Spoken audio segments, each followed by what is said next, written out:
हम समचतुर्भुज की विशेषताओं को पहले ही जान चुके हैं और कुछ प्रश्नों को हल भी कर चुके हैं। अब कुछ अलग तरीके के प्रश्न जो कि समचतुर्भुज की विशेषताओं पर संबंधित है वो हम लोग करना सीखेंगे। तो कुछ क्वेश्चन मैंने यहाँ पे लिए हैं जो थोड़ा अलग अलग तरीके के हैं और कॉम्पिटिटिव एग्जाम के हिसाब से भी जरूरी है, उनको हम लोग देख लेते हैं। पहला है, समचतुर्भुज का क्षेत्रफल आपको दिया हुआ है 120 सेंटीमीटर स्क्वायर। एक विकर्ण 24 सेंटीमीटर है तो दूसरा विकर्ण ज्ञात कीजिए। तो एक विकर्ण, ये विकर्ण मान लेते हैं D1, अगर हम मान लेते हैं 24 सेंटीमीटर, तो आपको दूसरा AC विकर्ण यानी D2 ये निकालना है। अब इसके लिए सीधा आपका एक मैंने फॉर्मूला बताया था, एरिया अगर समचतुर्भुज का निकालना है 1/2 D1 इंटू D2 होता है। तो अगर एरिया आपका दिया है 120 सेंटीमीटर स्क्वायर, और कैसे करेंगे, उसका एरिया का क्या करिए, दुगना करिए, तो हो गया 240 सेंटीमीटर स्क्वायर। अब उसको एक विकर्ण जो भी दिया है 24 सेंटीमीटर, उससे भाग दीजिए, तो जो 10 आपका क्या हो गया, आपका आराम से सीधे D2 निकल आया कि आपका दूसरा जो विकर्ण है वो 10 सेंटीमीटर होगा। ये ओरल हो गया।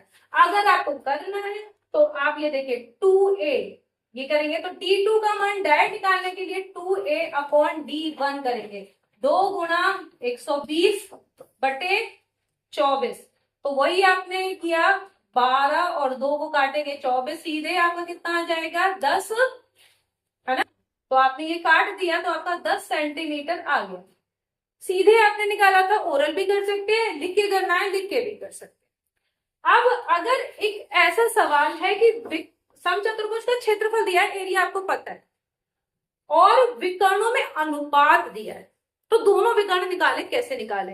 तो इसके लिए क्या करते हैं, जब ऐसा अनुपात दिया हो तो आपको फॉर्मूला तो वही है, A=1/2 D1 इंटू D2। अब ये D1 और D2 के लिए बहुत आसान है, जो भी आपको अनुपात दिया है, 3 और 4 अनुपात दिया है, तो इसको 3x और 4x लिख दीजिए, ठीक है। x मतलब अगर हमें x की वैल्यू मालूम हो जाए तो क्या करेंगे, हम x की वैल्यू मालूम हो जाए तो x की 3 से गुणा करेंगे तो पहला D1 आ जाएगा, x की 4 से गुणा करेंगे तो D2 आ जाएगा। हमने इसीलिए ऐसा करना है। अब देखिए 216 यहाँ रख देते हैं, 1/2 D1 की जगह क्या करेंगे 3x और D2 की जगह क्या करेंगे 4x कर दिया। आप देखिए सीधा यहां से ऐसे सीधे भी काट सकते हैं, पहले तो यहां से काट लीजिए, हो गया 2 से 4 को काटा, x की x से गुणा कितनी हो जाएगी x², वो बाद में लिखेंगे। आप देखिए 2 को इधर काटिए, 2 से ये कट रहा है, 2 एकम 2 और फिर 0 लगाएंगे, यहाँ पे ध्यान दीजिएगा, 2 एकम 2 फिर 0, 2 8 16, अब हो गया ये। अब ये 3 से भी कट रहा है, 3 3 9 और 3 6 18, ये x² की वैल्यू सीधे 36 आ गई आपकी, आ गई कि नहीं। यहाँ पर है x² और ये देखिए x और x को मल्टीप्लाई करेंगे क्या हो जाएगा x², और ये कितना आ गया आपका 36। तो x की वैल्यू क्या हो गई 6। भाई x 36 किसका वर्ग है, 6 का वर्ग है, तो जब वर्गमूल लेंगे दोनों तरफ का तो x की वैल्यू कितनी हो जाएगी 6 हो जाएगी, और 6 क्या हो गई, ये 6 आपका निकल आया x। अब x को यानी 6 को 3 से गुणा करिए D1 आ जाएगा, और 4 से गुणा करेंगे D2, तो D1 क्या हो गया आपका, D1 क्या हो गया 6 3 18 सेंटीमीटर, और D2 क्या हो गया 6 4 24 सेंटीमीटर। समझ में आया कैसे निकाला। बस इसमें क्या करना है, जब अनुपात दिया हो तो इसे x में लिख लीजिए, 3x 4x, और x की वैल्यू निकालिए और फिर आपको पता चल जाएगा। तीसरा क्वेश्चन है, एक समचतुर्भुज का परिमाप दिया है। तो मैंने पहले भी बताया था कि चूंकि समचतुर्भुज में चारों भुजाएं बराबर होती है, परिमाप चारों भुजाओं का योग को ही कहते हैं। तो क्या हो गया, अब इसमें जो है एक भुजा कितनी हो जाएगी, जैसे ही आप परिमाप देखिए भुजा आप निकाल सकते हैं, एक भुजा कितनी हो जाएगी 10 सेंटीमीटर, क्योंकि परिमाप आपका कितना दिया हुआ है, अगर P यानी पैरामीटर दिया है आपको 40 सेंटीमीटर, तो भुजा अगर A मान लेते हैं तो वो कितना होगा 10 सेंटीमीटर। आपको पता चल गया पहले ही। हाइट आपको कितनी दी है 4.8 सेंटीमीटर, और एक विकर्ण दिया हुआ है, तो आप मान लेते हैं कि D1 आपको दिया हुआ है D1 कितना दिया हुआ है आपको 12 सेंटीमीटर। तो आपको दूसरा विकर्ण निकालना है। तो एक फॉर्मूला मैंने आपको बताया था एरिया का। एरिया का को 1/2 D1 इंटू D2 भी करते हैं और दूसरी तरफ आधार गुणा ऊंचाई भी। तो आधार इसका भुजा के बराबर होगा, यानी आधार और ऊंचाई। तो आधार की जगह क्या रखेंगे, बेस, यानी ये फॉर्मूला में B इंटू एच कर देते हैं। यहाँ पे अगर इसको रखेंगे, अब कैसे निकालेंगे, 1/2 रखा, D1 का मान कितना है 12 सेंटीमीटर, तो आपने 12 रख दिया। D2 का निकालना है, बेस कितना है 10 और ऊंचाई 4.8 हो गया। सब आपने रख दिया। आप देखिए काटिए, 2 छंग 12 कट गया। अब सीधे सीधे इधर भी काट सकते हैं, कैसे, 6 अट्ठे 48 दशमलव 8 हो गया कि नहीं हो गया, दशमलव 8। अब दशमलव 8 की आप अगर 10 से गुणा करेंगे तो कितना हो जाएगा, 8 हो जाएगा कि नहीं आ जाएगा भाई। दशमलव 8 की 10 से गुणा करेंगे तो क्या हो गया, D2 का मान कितना आ जाएगा, सीधे 8 सेंटीमीटर। तो ये D2 किसके बराबर हो जाएगा, 10 गुणा 0.8। तो D2 आपका निकल आया 8 सेंटीमीटर। क्यों, क्योंकि दशमलव 8 की 10 से गुणा करी तो आपका आ गया 8 सेंटीमीटर। तो ये क्वेश्चन आपका हो गया। अगला, एक समचतुर्भुजाकार खेत। अब देखिए आपके जो इस तरह के क्वेश्चन बनते हैं कि अगर आपका एक खेत है और वो एक समचतुर्भुजाकार है और उसका परिमाप दिया है, एक विकर्ण दिया है, तो 5 रुपए प्रति वर्ग मीटर अगर उस खेत को समतल करना है तो कॉस्ट क्या आएगी, खर्च कैसे निकाले। तो ये एक प्रैक्टिकल क्वेश्चन है। तो कैसे होगा ये, तो परिमाप दिया है तो भुजा आपको निकालने में तो कोई दिक्कत नहीं है। अब अगर आप एक चित्र बना लें इस तरीके का ABCD, तो आपको देखिए परिमाप दिया है तो भुजा हो जाए 200। परिमाप अगर 200 है तो भुजा एक कितनी होगी, 50 मीटर होगी कि नहीं होगी। तो अगर आपका खेत का परिमाप 200 मीटर है तो इसे ओरल निकाल सकते हैं, भुजा कितनी होगी 50, क्योंकि 50 को अगर आप 4 बार जोड़ेंगे तो 200 आएगा कि नहीं आएगा। तो आपकी एक भुजा आपने निकाल ली 50 मीटर, तो ये सारी भुजाएं भी 50 मीटर ही होगी। अब एक विकर्ण 80 मीटर दिया है, तो विकर्ण अगर एक 80 मीटर, ध्यान दीजिएगा कि विकर्ण का कलर 80 मीटर है, मान लेते हैं ये वाला विकर्ण D1 आपका 80 मीटर है, तो इसका आधा कितना हो जाएगा 40 मीटर।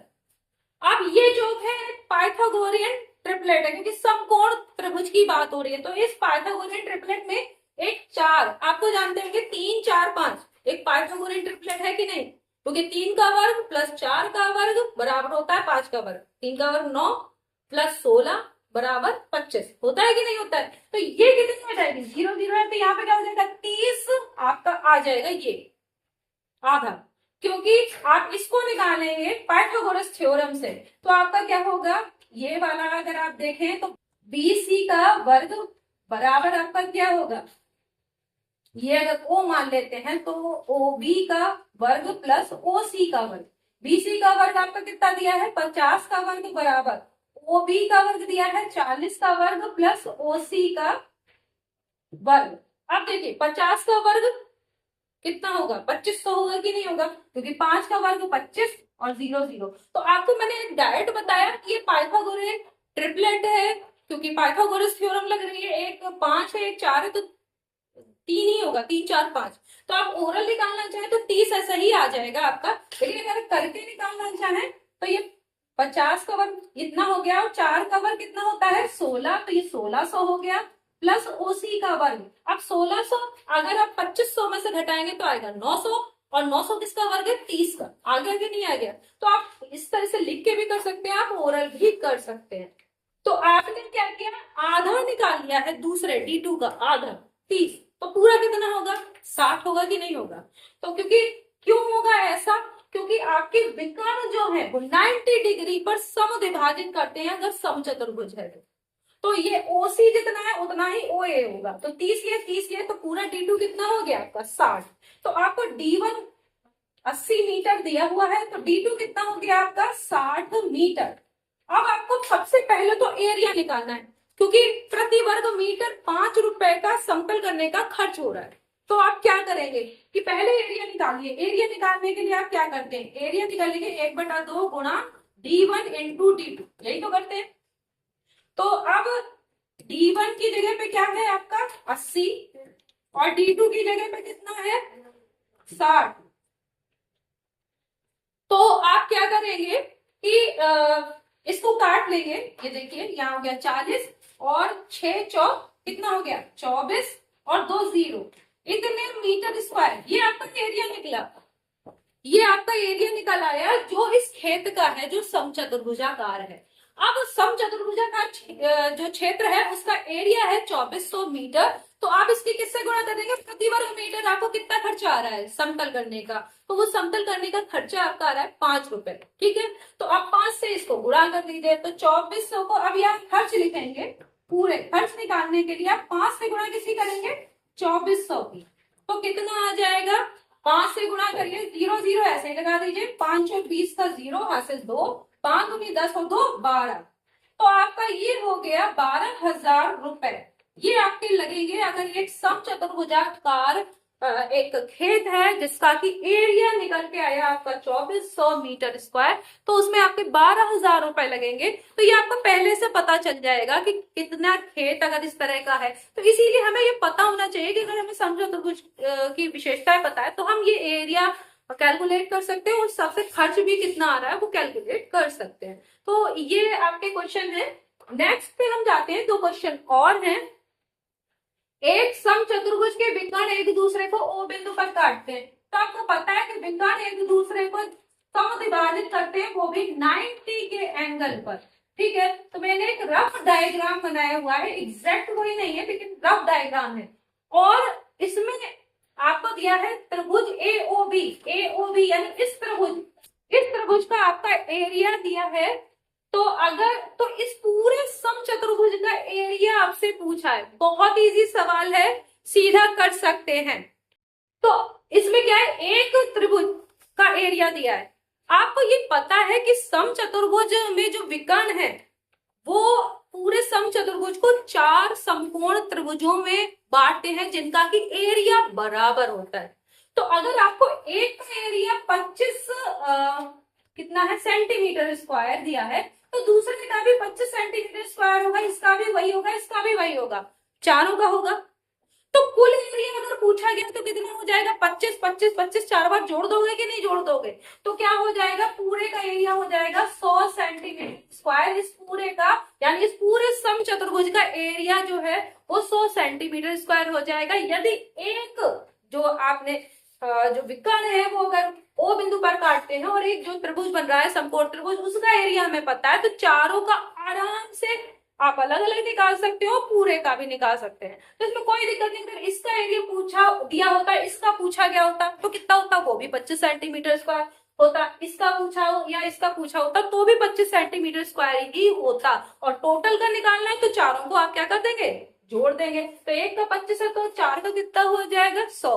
तो इसका मतलब कि पूरे ABCD जो समचतुर्भुज है उसका एरिया 100 सेंटीमीटर स्क्वायर हो जाएगा डायरेक्ट। मतलब आपको इसमें लिखना कुछ है ही नहीं, आप शॉर्ट ट्रिक से अगर आपको समचतुर्भुज की विशेषताएं पता है तो आप कर सकते हैं। ये एक और सवाल है, इसमें भी आपको ये सोचना है पाइथागोरस। देखिए समचतुर्भुज का पर कोई भी क्वेश्चन कर रहे हैं तो एक तो समचतुर्भुज की विशेषताएं आपको बिल्कुल अच्छे से पता होनी चाहिए। दूसरा आपको पाइथागोरस थ्योरम क्या है, यानी कर्ण का वर्ग बराबर लंब का वर्ग प्लस आधार का वर्ग, ये पता हो। और दूसरा कि पाइथागोरियन ट्रिपलेट यानी पाइथागोरियन त्रिक आपको पता हो तो आपके लिए बहुत आसान है। कैसे, एक समचतुर्भुज के विकर्णों का योग। अब अगर मतलब D1 प्लस D2 ये आपको दिया है 34 सेंटीमीटर एक भुजा। अब देखिए ध्यान दीजिएगा, अगर एक हम रफ डायग्राम बनाए ABCD और फिर इसके ये देखिए विकर्ण, ये D1 D2 है, तो आपका इन दोनों का योग। अब इसका मतलब क्या है, अगर एक जो पाइथागोरस थ्योरम जब लगाएंगे समकोण त्रिभुज अगर एक बन रहा है तो D1 का हाफ और D2 का हाफ ही तो है यहाँ पे, आधा आधा, और भुजा कितनी दी है 13। आपको यहाँ देखिए ये कर्ण 13 है, तो कौन से ऐसे 2 संख्याएं सोचिए जो कि 13 के साथ ट्रिपलेट बनाए। तो आपको पता होगा ऐसे भी निकाल सकते हैं 5 और 12, 5 12 13 ट्रिपलेट बनाता है कि नहीं। 5 12 13 देखिए 5 12 और 13 ये आप सोच सकते हैं। अभी आपने बहुत सारे सवाल में से यूज भी किया होगा, क्योंकि 5 का वर्ग होता है 25, 12 का वर्ग 144, 13 का वर्ग 169, बराबर है कि नहीं है। 25 का वर्ग प्लस वो 5 का वर्ग 25 और 12 का वर्ग 144 को जोड़ेंगे तो 169 ही आएगा कि नहीं। तो ये क्या क्या हो गया 5 और 12, यानी ये 5 और ये कितना होगा 12। तो आपको D1 और D2 पता चल जाएगा कि नहीं। तो आपका मान लीजिएगा जिसे D1 माना है तो D1 2 गुणा 12 हो जाएगा कि नहीं, कितना 24 क्या सेंटीमीटर, और D2 क्या हो जाएगा 2 गुणा 5 बराबर 10 सेंटीमीटर। जोड़िए इन दोनों का जोड़ 34 सेंटीमीटर आ रहा है कि नहीं आ रहा है। भाई यही तो दिया हुआ है आपको। तो आपको क्षेत्रफल ज्ञात करना है। अब आपने D1 D2 निकाल दिया, क्योंकि आपको क्या पता है पाइथागोरस थ्योरम पता है, पाइथागोरियन ट्रिपलेट पता है, तो आप ये कर सकते हैं D1 D2 निकाल लिया। अब क्या करना है, एरिया निकालने के लिए क्या करते हो 1/2 इंटू D1 इंटू D2 करते हो, दोनों का गुणा का आधा। अब क्या करेंगे 1/2 गुणा 24 गुणा 10, अब करिए 12 हो गया कि नहीं। 2 से 24 को काटेंगे कितना हो गया 12, तो यहाँ 12 को 10 से गुणा करोगे 120, 120 क्या सेंटीमीटर स्क्वायर, यूनिट को नहीं भूलना है। ये आपका एरिया आ गया। आपने देखा कि अगर आपको पाइथागोरस थ्योरम बहुत अच्छे से पता है, समचतुर्भुज की विशेषताएं पता है, तो इस पे आधारित सवाल करना मुश्किल नहीं है। मैंने आपको सामान्य स्तर, मध्यम स्तर और कठिन स्तर के भी सवाल समझा दिए हैं। तो आशा है कि आप कॉम्पिटिटिव एग्जाम में इन्हें आसानी से कर लेंगे। नेक्स्ट वीडियो में हम फिर किसी अन्य अवधारणा पर शॉर्ट ट्रिक सीखेंगे कि किस तरीके से उसको कंपटीशन में हम कर सकते हैं। तब तक के लिए धन्यवाद।